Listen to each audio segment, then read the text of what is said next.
Nina Castellano had learned long ago that the world did not always look at people kindly. She was 28 years old, plus size, and had worked at a small Italian restaurant called Rosa's for almost 6 years. She knew every table, every crack in the tile floor, and every hidden corner of the old building. Most of all, she knew people. She could read a room the moment she stepped into it. That skill came from years of watching. When you are the person others overlook, you learn to notice everything. You learn who is nervous, who is lying, and who is not what they pretend to be. Nina had never thought much about this gift. It was simply part of who she was. Her life was not easy. Every dollar she earned went toward her mother's medical bills. Her mother had been sick for over a year, and the cost of treatment grew heavier each month. So Nina worked double shifts, smiled through tired eyes, and carried heavy trays without complaint. She told herself that hard work would carry her through. It always had before. One cold evening in November, the restaurant filled with an unusual energy. A group of well-dressed men entered and took the largest table in the center of the room. At the head sat a man who seemed to command respect without saying a word. His suit was perfect, his watch was expensive, his eyes were sharp and cold. His name was Marco Verano, and everyone in the city knew what he did. He was a powerful man, feared by many, and he was not the kind of person anyone wanted to upset. The other customers grew quiet. Even the manager, a nervous man named Paolo, hurried to make sure everything was perfect. Nina was assigned to serve their table. She took a deep breath and walked over with her order pad. She greeted them politely and asked what they would like to drink. Marco looked her up and down slowly. Then he smiled, but it was not a kind smile. It was the kind of smile that comes before an insult. "They must feed you well here," he said, and his men laughed. He made a few more comments about her size, her uniform, and where a woman like her belonged in the world. The whole table roared with laughter. Some of the other customers turned away, embarrassed for her. Nina felt her cheeks grow warm. Her hands trembled slightly, but she did not react. She had heard cruel words before. She simply wrote down their drink orders and walked away, with her head held high. In the kitchen, she leaned against the counter and closed her eyes for a moment. Paolo saw her face and asked if she was all right. She nodded and forced a smile. There was work to do, and no time for tears. But something else soon took her mind off the insult. As she moved through the restaurant that night, she began to notice two men sitting at a small table near the window. They did not belong. She could feel it. They had ordered only coffee and had not touched it. One of them kept checking his phone, glancing up every few minutes. The other sat facing the door, but his eyes kept drifting toward Marco's table. Nina had served thousands of customers. She knew what a normal guest looked like. These two men were not normal. They were watching. They were waiting. At first she told herself she was imagining things. Perhaps they were just tired travelers. But the feeling would not leave her. As she cleared plates and refilled water glasses, she kept one eye on them. The man near the door shifted in his seat and touched something under his jacket. The other whispered into his phone and nodded. Her heart began to beat faster. Something was very wrong. She walked toward the back of the restaurant, past the restrooms, to catch her breath and think. As she passed the small hallway, she heard low voices. Two men were speaking quietly near the emergency exit. She froze and pressed herself against the wall. She could not hear every word, but she heard enough. They spoke of a signal. They spoke of finishing something tonight. And then, clearly, she heard the name Verano. Nina's blood ran cold. These men were not here to eat. They were here to hurt Marco, and they were waiting for the right moment. Her mind raced. What was she supposed to do? This was the same man who had humiliated her in front of everyone just an hour ago. He had laughed at her, mocked her, and treated her as if she were nothing. Why should she care what happened to him? But even as those thoughts crossed her mind, she knew the answer. It did not matter what he had said. Letting a person be harmed when she could stop it was simply not something she could do. That was not who she was. Her mother had raised her to be kind, even when kindness was not returned. Nina thought quickly. She knew this building better than anyone. She knew where the light switches were. She knew every exit, every corner, and every hidden path. If something was going to happen, she had only minutes to act. She hurried back into the main dining room. Marco was still at his table, laughing with his men, unaware of the danger around him. The two strangers by the window were now sitting up straighter, alert, ready. The man in the hallway had returned and taken a position near the kitchen. Nina understood the layout of the trap. They had blocked the main paths, but there was one way out that only the staff knew about. A narrow corridor behind the kitchen led to a side alley. It was old and rarely used. Most people did not even know it existed. She had to get Marco to that corridor, but she could not simply walk up and tell him. If the strangers realized she knew, they might act immediately. She needed a distraction. She needed chaos. Her eyes moved to the electrical panel near the kitchen. She knew exactly which switch controlled the main dining room lights. If she cut the power, the room would go dark, and in the confusion she could move.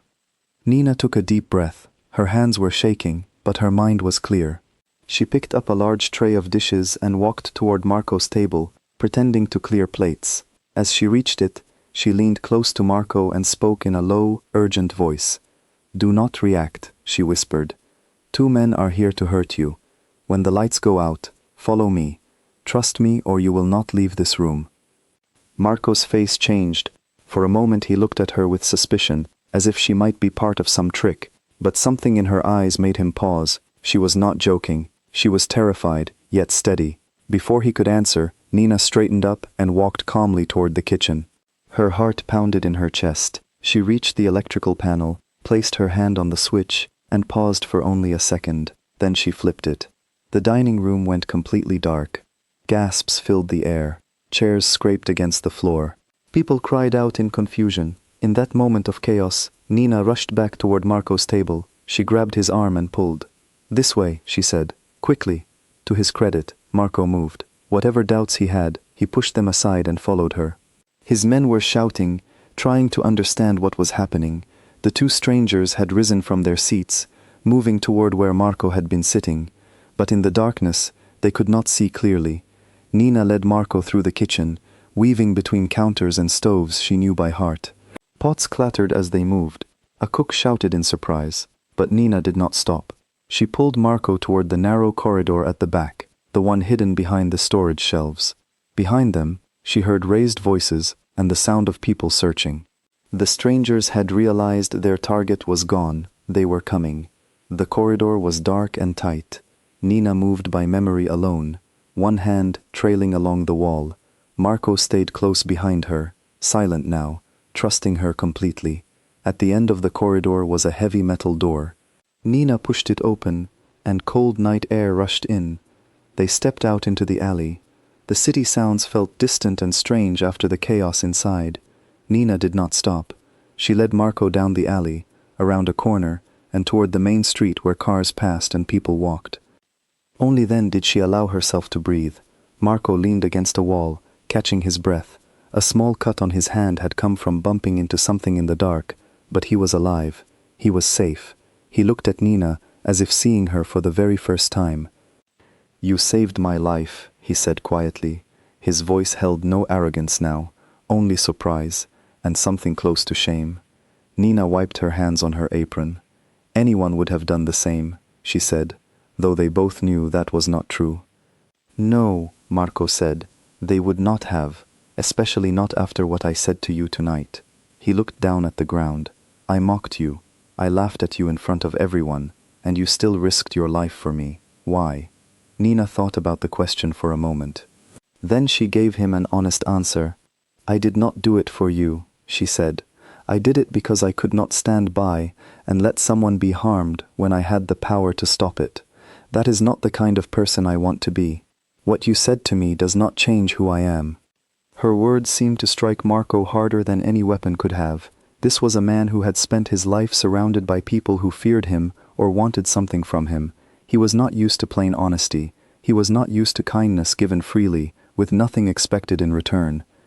In the days that followed, Nina tried to return to her normal life. She went back to work, carried her trays, and served her tables.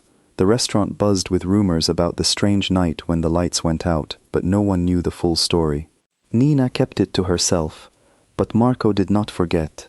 He made quiet inquiries. He learned about Nina's life, about her mother's illness, and about the heavy debt she carried. He learned that every dollar she earned went to keep her mother alive. And he learned that she had never once complained. One afternoon Marco returned to the restaurant. This time he came alone, and he was not the same man who had entered before. He asked to speak with Nina privately. Paolo, nervous as ever, allowed them to use a quiet corner. Marco told Nina that he had paid off her mother's medical debt, every last cent of it. Nina was stunned. She tried to refuse, saying she could not accept such a thing. "This is not a reward," Marco said gently. "You would not take a reward, and I understand that. This is something different. This is me trying to make right a small part of the wrong I have done, not just to you, but to many people. You showed me something that night that I had forgotten. You showed me what it means to be good when the world gives you no reason to be." Nina's eyes filled with tears. The weight she had carried for so long, the fear for her mother, the endless bills, suddenly lifted. She did not know what to say. But Marco was not finished. He asked her to come with him for a moment. Confused, she followed him back into the main dining room. There, seated at the same large table, were several of the men who had laughed at her that night. Marco stood before them and spoke clearly so that everyone in the restaurant could hear. "The night I came here, I insulted this woman," he said. "I mocked her, and you all laughed with me. I was wrong. This woman saved my life when I did not deserve it. She is braver and kinder than any of us. I owe her an apology, and I give it to her now, in front of all of you." The room fell silent. The men who had laughed now looked down, ashamed. Nina stood frozen, hardly believing what she was hearing. In all her years of being overlooked and underestimated, no one had ever stood up for her like this. The following week was an important one for Marco. He was to be married. The wedding had been arranged to bring peace between two families who had long been at odds. It was the very reason the strangers had tried to harm him. Some people did not want that peace to happen. On the evening before his wedding, Marco sat alone and thought about everything that had changed. He thought about how close he had come to losing everything, and he thought about the woman who had saved him, a woman he had dismissed without a second glance. He realized that his whole life he had measured people by the wrong things. He had valued power, money, and fear. But Nina had none of those things, and yet she had shown more courage and character than anyone he had ever known. That night, Marco made a decision. He decided that he would begin stepping away from the dangerous life he had built. It had nearly cost him everything, and it had made him a man he was no longer proud to be. The wedding would seal the peace, and after that, he would find a new path. The wedding took place the next day. The peace held. Two families that had feared each other for years finally found a way forward. But the greatest change was the one no one could see, the change inside Marco himself. As for Nina, her life did not become grand or glamorous. She still worked at Rosa's. She still carried her trays and served her tables. But now her mother was healthy and free from the burden of debt.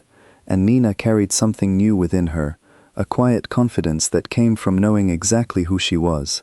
She had always known that the world did not look at everyone kindly, but she had also learned something important. The way others saw her did not define her worth. Her worth came from her own actions, from the choices she made when no one was watching and when she owed the world nothing. The person everyone had overlooked had turned out to be the one who mattered most, and Nina understood, at last, that true dignity is never given by others. It is something you carry within yourself, no matter what anyone else may say.